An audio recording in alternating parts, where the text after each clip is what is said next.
Hello everyone! Welcome back to my channel. Anong ginagawa mo dyan? Diyan ka na naman. O, baba na dito. Dali na sila. Pag-uusapan natin ang dahilan kung bakit ang mga pusa ay mahilig umakyat sa taas. Katulad na lang nito ng aking mga alaga, si Angela, mahilig siyang umakyat diyan sa pader. May mga iba't ibang dahilan kung bakit ang pusa ay mahilig umakyat. Base sa akin mga napapanood din nga video dito sa YouTube, ay nagsasabi na ang mga pusa kaya sila umakyat, una, safety. Feeling nila ito ang magiging safe place nila. Mula sa taas, tinitingnan nila ang kanilang paligid, kung may mga panganib o may mga kalaban. At doon mararamdaman nila ang safety. Ang ikalawang dahilan ay observations. Ang mga pusa ay normal na curious at nag-o-observe sa kanilang paligid. Simula sa taas, makikita nila kung ano ang nangyayari sa kanilang paligid at gusto nila itong bantayan. Ang pangatlong dahilan kung bakit ang mga pusa ay umaakyat sa taas ay ang hunting. Kaya sila umaakyat dahil may gusto silang hulihin at simula doon sa taas, binabantayan nila ang kanilang gustong hulihin tulad ng ibon o kaya ng paru-paro. Tulad na lang itong aking pusa na si Angelo, umakyat siya dahil may narinig siyang tunog ng ibon at simula dyan sa taas, hinahanap niya kung saan galing yung ibon at gusto niyang hulihin. Ang pang-apat na dahilan ay territory. Ang mga pusa ay territorial animals. Sa pag-occupy nila sa taas, makakasurvey sila at makakontrol ng kanilang territory. At doon may lakas sila ng loob na maging dominante. Panglimang dahilan ay comfort. Ang taas ay malamig at tahimik, kung saan doon sila makapag-relax at matulog. Ang pang-anim o huling dahilan ay avoidance. May mga pusa na sadyang introvert o gustong mapag-isa. Ayaw nila ng magulo o makihalubilo sa iba. Kadalasan, ang taas ang pinipili nilang lugar upang manatili. Isa din sa mga dahilan kapag stress sila o takot o di kaya nakukulitan sila sa kanilang owner. Ang taas ay ang lugar na pinipili nila upang umiwas. Pero hindi lahat ng pusa ay mahilig umakyat.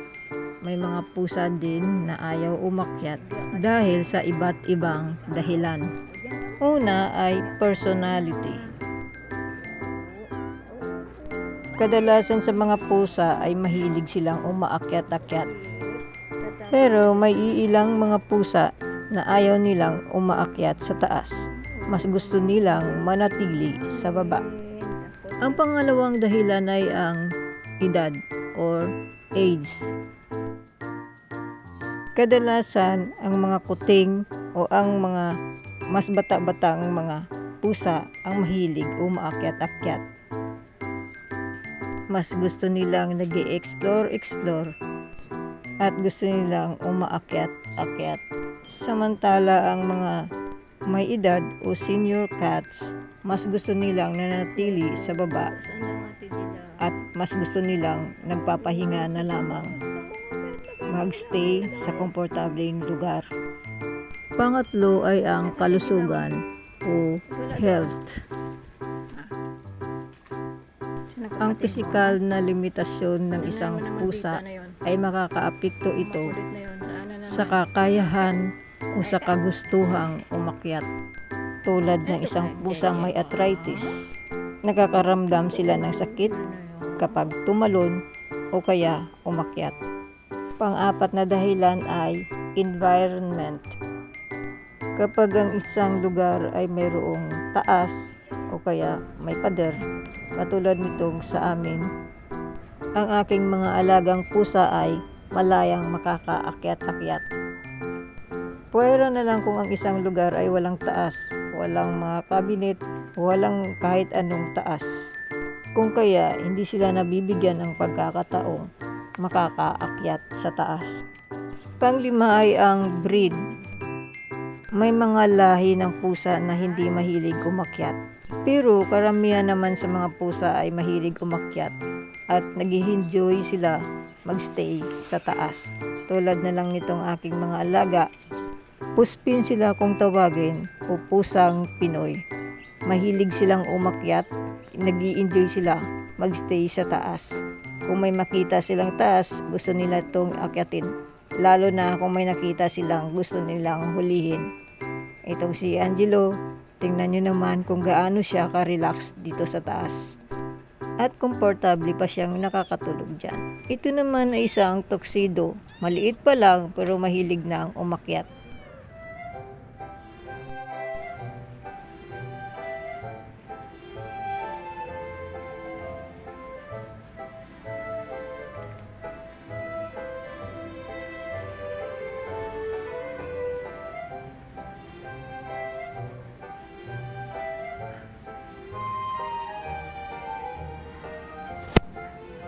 Ito naman ang mga pusa sa gabi, parang mga CCTV na nasa taas ng isang pader.